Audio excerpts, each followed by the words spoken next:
কিন্তু এবার বলছি যদি আমাদেরকে ব্লকের বরাদ্দ না দেন, এই যে এত বড় বড় জাহাজের ব্যবসা চলে এগুলো বন্ধ করে দেবো আমরা।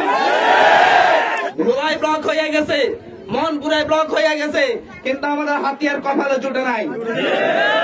আর সরকারের কাছে কথা একটা, আমরা সরকারের কাছে করুণা বা ভিক্ষা চাই না। ভিক্ষা চাই আমরা প্রত্যেকে কামাই করে ট্যাক্স দিই, সেই ট্যাক্সের টাকা আমরা আমাদের নদী ভাঙ্গন রক্ষা চাই।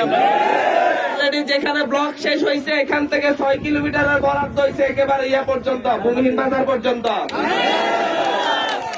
কয়েকজনই বললো যে আচ্ছা আমরা আপনার জন্য মাইর খাইছি।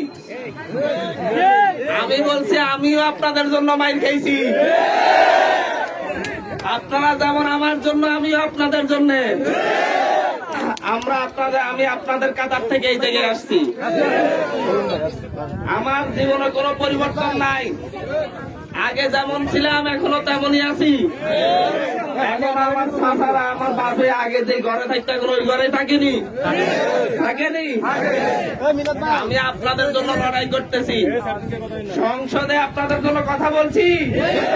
শুনছেন আপনারা? কারা কারা শুনছেন হাত তুলে দেখা। আপনারা হাতিয়াতে আর কেউ এভাবে কথা বলছে?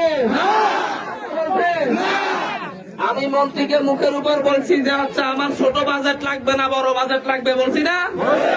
শুনছেন আপনারা?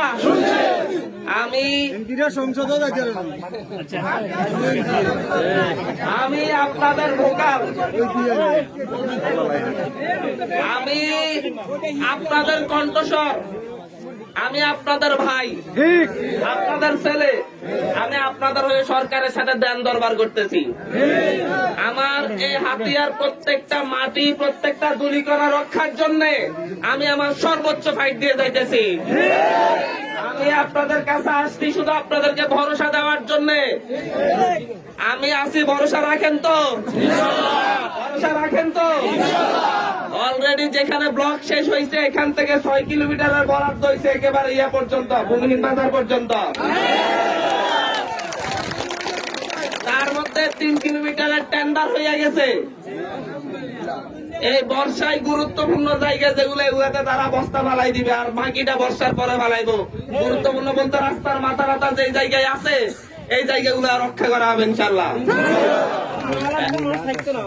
আপনাদের বাকি যে পরিমাণ ব্লক বাকি রয়েছে আর বাকি পুরোটা এখান থেকে একেবারে সুবর্ণচর সহ পুরোটা 22.5 কিলোমিটার নদী ভাঙ্গন আছে, কোম্পানিগঞ্জ, কবিরাট, সুবর্ণচর সহ।